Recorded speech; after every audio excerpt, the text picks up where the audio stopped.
For step 2, we're going to take a wet rag and wipe down all our baseboards, all our trim to get rid of any dust so the tape will stick completely perfectly. I'm going to take my rag, kind of use my finger here, and you can already see it's leaving a little bit of a brown spot on the rag. You just want to get rid of that. Get it out.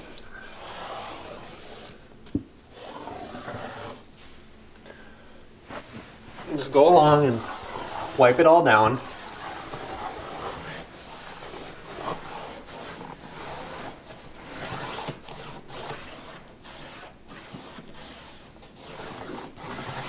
Make sure to really work it, get everything off, so that way there's no bleed throughs on your tape.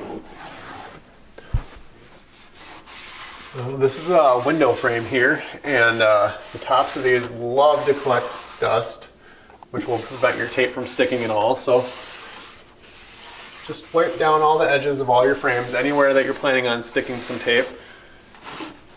And once you're done with that, just let it completely dry and grab your tape.